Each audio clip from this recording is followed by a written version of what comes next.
ಶ್ರೀ ಗುರುಭ್ಯೋ ನಮಃ. ಹರಿ ಓಂ. ಲಕ್ಷ್ಮೀನಾಥಸಮಾರಂಭಾಂ ನಾಥಯಾಮುನಮಧ್ಯಮಾಂ ಅಸ್ಮದಾಚಾರ್ಯಪರ್ಯಂತಾಂ ವಂದೇ ಗುರುಪರಂಪರಾಂ. ಜ್ಞಾನಾನಂದಮಯಂ ದೇವಂ ನಿರ್ಮಲಸ್ಫಟಿಕಾಕೃತಿಂ ಆಧಾರಂ ಸರ್ವವಿದ್ಯಾನಾಂ ಹಯಗ್ರೀವಮುಪಾಸ್ಮಹೇ. ಶ್ರೀಮಾನ್ ವೆಂಕಟನಾಥಾರ್ಯಃ ಕವಿತಾರ್ಕಿಕಕೇಸರಿ ವೇದಾಂತಾಚಾರ್ಯವರ್ಯೋ ಮೇ ಸನ್ನಿಧತ್ತಾಂ ಸದಾ ಹೃದಿ. ಎಲ್ಲರಿಗೂ ನಮಸ್ಕಾರ. ಈ ದಿನ ಶ್ರೀ ವೇದಾಂತ ದೇಶಿಕ ವಿರಚಿತ ಶ್ರೀ ಪಾದುಕಾ ಸಹಸ್ರದ 126ನೆಯ ಪದ್ಯವನ್ನು ಅನುಸಂಧಾನ ಮಾಡೋಣ. ಪ್ರತಿಪ್ರಸ್ಥಾನ ಪದ್ಧತಿಯ 6ನೆಯ ಶ್ಲೋಕ. ಮಂತ್ರಾಭಿಷೇಕ ವಿರಹಾತ್ ಭಜತಾ ವಿಶುದ್ಧಿಂ ಸಂಸ್ಕಾರವರ್ಜನವಶಾತ್ ಅಭಿಸಂಸ್ಕೃತೇನ ಮೂರ್ಧ್ನಾ ನಿನಾಯ ಭರತೋ ಮಣಿಪಾದುಕೆ ತ್ವಾಂ ರಾಮಾಜ್ಞೆಯ ವಿನಿಹಿತಾಮಿವ ರಾಜ್ಯಲಕ್ಷ್ಮೀಂ. ಈ ಪದ್ಯದ ಅರ್ಥ ಹೀಗಿದೆ: ರಾಮಾಜ್ಞೆಯ ವಿನಿಹಿತಾಮಿವ ರಾಜ್ಯಲಕ್ಷ್ಮಿ, ಶ್ರೀರಾಮನ ಆಜ್ಞೆಯಂತೆ ಕೋಸಲದ ರಾಜ್ಯಲಕ್ಷ್ಮಿಯಾಗಿ ನೇಮಿಸಲ್ಪಟ್ಟಿರುವ ಮಣಿಪಾದುಕೆ ತ್ವಾಂ, ಹೇ ರತ್ನಮಣಿ ಖಚಿತ ಪಾದುಕೆಯೇ. ಮಂತ್ರಾಭಿಷೇಕ ವಿರಹಾತ್ ಭಜತಾ ವಿಶುದ್ಧಿಂ, ಮಂತ್ರಪೂರಿತ ಅಭಿಷೇಕ ಇಲ್ಲದೆಯೂ ಪರಿಶುದ್ಧತೆಯನ್ನು ಹೊಂದಿರುವ ನಿನ್ನನ್ನು ಸಂಸ್ಕಾರವರ್ಜನಾತ್ ಅಭಿಸಂಸ್ಕೃತೇನ, ಎಣ್ಣೆ ಪೂಸುವಿಕೆ, ಪರಿಮಳ ದ್ರವ್ಯಗಳ ಸಿಂಪಡಿಕೆ ಮುಂತಾದ ಸಂಸ್ಕಾರ ಇಲ್ಲದೆಯೇ ಉತ್ತಮ ಸುಸಂಸ್ಕೃತವಾದ ಮೂರ್ಧ್ನ ತಲೆಯಿಂದ ಭರತಃ ನಿನಾಯ, ಭರತನು ವಿಜಯ ಮಾಡಿಸಿಕೊಂಡು ಹೋದನು. ಬಹಳಷ್ಟು ಸೂಕ್ಷ್ಮವಾದ ಆಧ್ಯಾತ್ಮಿಕ ವಿಷಯಗಳನ್ನು ಶ್ರೀ ವೇದಾಂತ ದೇಶಿಕರು ಪಾದುಕಾ ಸಹಸ್ರದ ಮೂಲಕ ನಮಗೆ ತಲುಪಿಸುತ್ತಿದ್ದಾರೆ. ಇದರಿಂದ ಹಿಂದೆ ರಾಮಾಯಣ ಓದಿದಾಗ ಓದುಗನಿಗಾಗುವ ಅನುಭವವೇ ಬೇರೆ. ಪಾದುಕಾ ಸಹಸ್ರ ಮನನ ಮಾಡಿದ ನಂತರ ಶ್ರೀಮದ್ ರಾಮಾಯಣವನ್ನು ಓದುವಾಗ ಆಗುವ ಅನುಭವ, ಅರಿವು, ಸ್ಫೂರ್ತಿ ಬೇರೆಯದೇ ಆಗುವುದರಲ್ಲಿ ಸಂದೇಹವೇ ಇಲ್ಲ.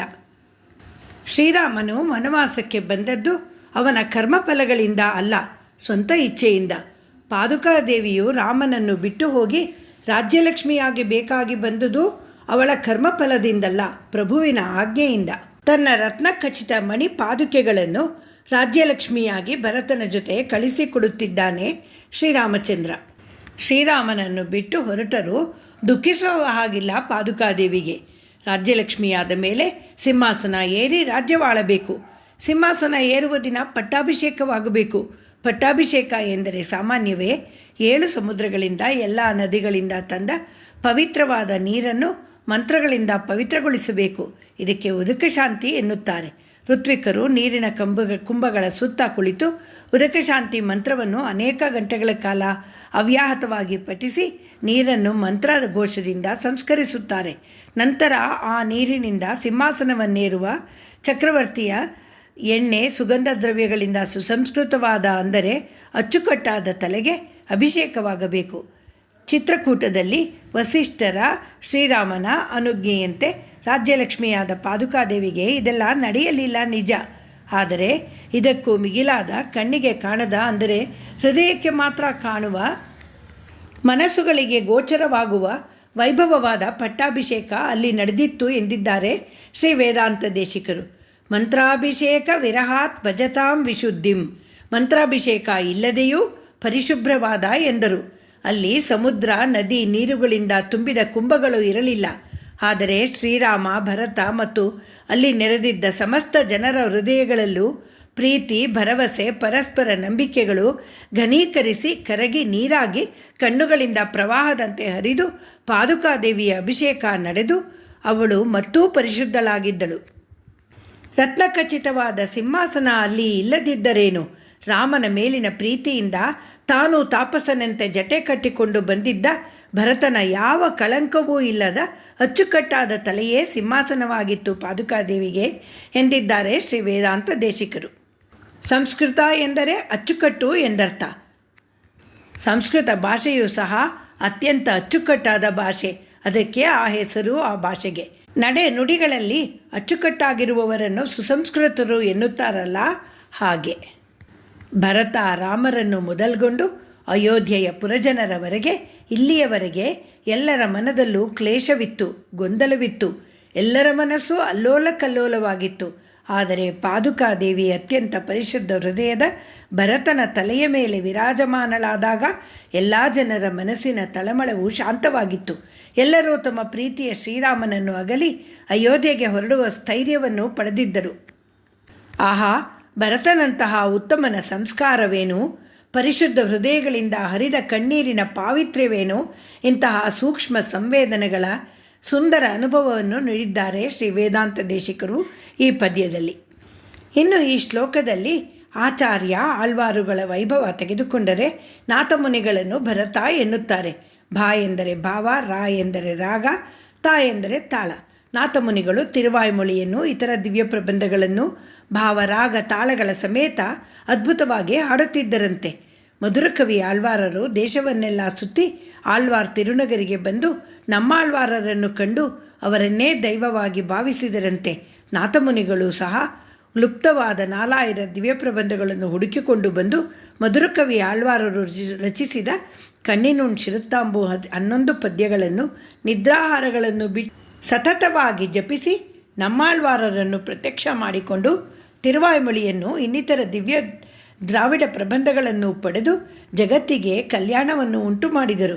ಭರತ ರಾಮನನ್ನು ಚಿತ್ರಕೂಟಕ್ಕೆ ಹುಡುಕಿಕೊಂಡು ಬಂದು ರಾಮನ ಮನವೊಲಿಸಿ ಪಾದುಕೆಗಳನ್ನು ಪಡೆದುಕೊಂಡು ತಲೆಯ ಮೇಲೆ ಹೊತ್ತು ಅಯೋಧ್ಯೆಗೆ ತಂದು ಕೋಸಲದ ಜನರ ಸಂರಕ್ಷಣೆ ಮಾಡಿದನು ಎನ್ನುವ ಹಾಗೆ.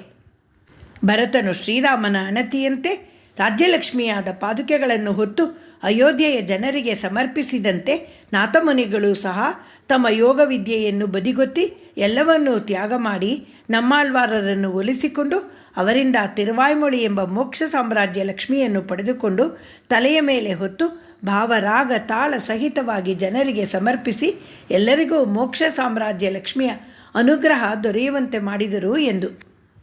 ವೇದಗಳಲ್ಲಿ ಅಡಗಿಕೊಂಡಿರುವ ಭಗವಂತನನ್ನು ಕಾಣುವ ಸಾಮರ್ಥ್ಯ ಇಲ್ಲದೆ, ಮೋಕ್ಷ ಮಾರ್ಗ ತಿಳಿಯದೆ ಭವ ಬಂಧನದಲ್ಲಿ ಬಿದ್ದು ಕಷ್ಟಪಡುತ್ತಿರುವ ಜನಸಾಮಾನ್ಯರಿಗೆ ಭಗವಂತನ ಅರಿವು ಮೂಡಿಸಿ ಅನುಭವ ನೀಡಿ ರುಚಿ ತೋರಿಸಿ ಮೋಕ್ಷದ ದಾರಿ ತೋರಿಸಿ ಬಿಡದೆ ಹಿಡಿದು ಭಗವಂತನ ಸಾನ್ನಿಧ್ಯಕ್ಕೆ ಕರೆದುಕೊಂಡು ಹೋಗುವ ಭವಬಂಧನದಿಂದ ಬಿಡುಗಡೆ ಮಾಡಿಸುವಂತಹ ತಿರುವಾಯ್ಮೊಳಿಯನ್ನು ಜಗತ್ತಿಗೆ ಮತ್ತೆ ಕೊಟ್ಟವರು ಭರತ ಎಂದೇ ಹೆಸರಾದ ನಾಥಮುನಿಗಳು.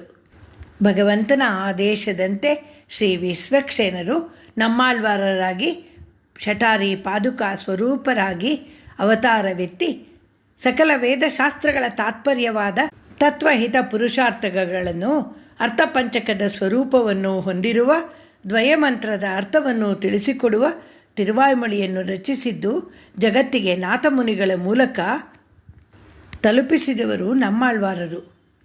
ತಿರುವಾಯ್ಮೊಳಿಯ 1102 ಪಾಶುರಗಳ ಒಂದೊಂದು ಪಾಶುರವು ಭಗವದ್ಗುಣಗಳನ್ನು ಮೋಕ್ಷಲಕ್ಷ್ಮಿಯ ಅನುಗ್ರಹಕ್ಕಾಗಿ ಭಕ್ತಿ ಪ್ರಪತ್ತಿಗಳೇ ಉಪಾಯಗಳೆಂಬುದನ್ನು ಶ್ರೀಮನ್ನಾರಾಯಣನಿಗೆ ನಿತ್ಯ ಕೈಂಕರ್ಯ ಮಾಡುವುದೇ ಪರಮಪುರುಷಾರ್ಥವಾದ ಮೋಕ್ಷಲಕ್ಷ್ಮಿಯನ್ನು ಪಡೆಯುವ ಸಾಧನ ಎಂದು ಪ್ರತಿಪಾದಿಸಿದೆ. ತಿರುವಾಯ್ಮೊಳಿಯ ಮೊದಲನೆಯ ಪಾಶುರದಲ್ಲೇ ಭಗವಂತನು ಅನಂತ ಕಲ್ಯಾಣ ಗುಣ ಪರಿಪೂರ್ಣನೆಂದು, ಸಮಸ್ತ ದೋಷರಹಿತನೆಂದು, ಆಶ್ರಿತರ ದುಃಖ ನಿವಾರಕನೆಂದು, ಜ್ಯೋತಿರ್ಮಯನೆಂದು, ಅಂತಹ ಪರಮಾತ್ಮನ ಸರ್ವದೇಶ ಸರ್ವಕಾಲ ಸರ್ವಾವಸ್ಥೆಯಲ್ಲೂ ಸರ್ವಶೇಷ ವೃತ್ತಿಯನ್ನು ಮಾಡಿ ಉಜ್ಜೀವಿಸು ಎಲೈ ಮನಸ್ಸೇ ಎಂದಿದ್ದಾರೆ ನಮ್ಮಾಳ್ವಾರರು. ಎರಡನೆಯ ಪಾಶುರದಲ್ಲಿ ಭೂತ ವರ್ತಮಾನ ಭವಿಷ್ಯತ್ ಕಾಲಗಳಲ್ಲಿ ಅವನಿಗೆ ಸಮನಾದವರು ಅವನಿಗಿಂತ ಅಧಿಕರಾದವರು ಯಾರೂ ಇಲ್ಲ, ಅವನು ನನಗೆ ಅಂತರಾತ್ಮನಾಗಿದ್ದಾನೆ ಎಂದಿದ್ದಾರೆ. ನ ತತ್ಸಮಶ್ಚಾಭ್ಯ ಅಧಿಕಶ್ಚ ಅದೃಶ್ಯತೆ ಎನ್ನುವಂತೆ ಯಹ ಆತ್ಮನಿ ತಿಷ್ಠನ್ ಆತ್ಮನೋ ಅಂತರೋಯಮಾತ್ಮ ನವೇದ ಯಸ್ಯಾತ್ಮ ಶರೀರಂ ಎನ್ನುವಂತೆ ಅಂತಹ ಪ್ರವಿಷ್ಟ ಶಾಸ್ತ ಜನಾನಾಂ ಪೂರ್ವಾತ್ಮ ಎಂದು ಶ್ರುತಿ ಹೇಳುವಂತೆ ಆ ಪರಮಾತ್ಮನು ಸಮಸ್ತ ಚೇತನ ಪದಾರ್ಥಗಳಿಗೆ ಧಾರಕನಾಗಿ ನಿಯಾಮಕನಾಗಿ ಶೇಷಿಯಾಗಿ ಆತ್ಮನಾಗಿದ್ದಾನೆ. ಎಲ್ಲರಿಗೂ ಆತ್ಮನಾಗಿರುವ ಅವನು ನನಗೂ ಆತ್ಮನಾಗಿದ್ದಾನೆ ಎಂದಿದ್ದಾರೆ ನಮ್ಮಾಳ್ವಾರರು.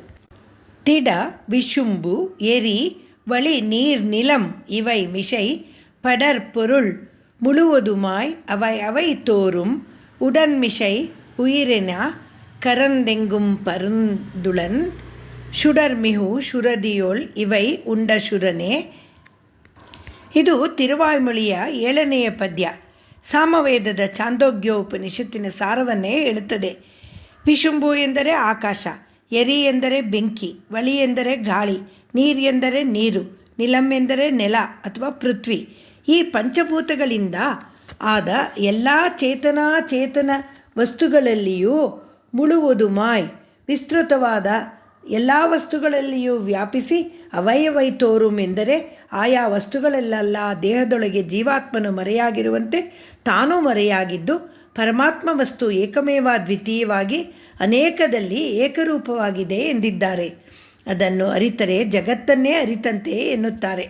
ಇದನ್ನೇ ಸಾಮವೇದದ ಛಾಂದೋಗ್ಯ ಉಪನಿಷತ್ ಸಹ ಹೇಳುತ್ತದೆ. ಈ ಉಪನಿಷತ್ತಿನಲ್ಲಿ ಬರುವ ಒಂದು ಕಥೆಯಲ್ಲಿ ಭೌತಿಕವಾಗಿ ದರಿದ್ರನಾಗಿದ್ದರೂ ಆಧ್ಯಾತ್ಮಿಕವಾಗಿ ಶ್ರೀಮಂತನಾಗಿರುವ ಕೈಗಾಡಿಯನ್ನು ಎಳೆಯುವ ರೈಕ್ವಾ ಎಂಬ ಗುರುವು ಶಿಷ್ಯನಾಗಿ ಬಂದು ತನ್ನ ಸಮಸ್ತವನ್ನು ಅವನಿಗೆ ಸಮರ್ಪಿಸಲು ಸಿದ್ಧನಾಗಿದ್ದ ಜಾನುಶ್ರುತಿ ಎಂಬ ಪುಣ್ಯಾತ್ಮನಾದ ಮಹಾರಾಜನಿಗೆ ಸಂವರ್ಗ ಎಂಬ ಬ್ರಹ್ಮವಿದ್ಯೆಯನ್ನು ಬೋಧಿಸುತ್ತಾನೆ.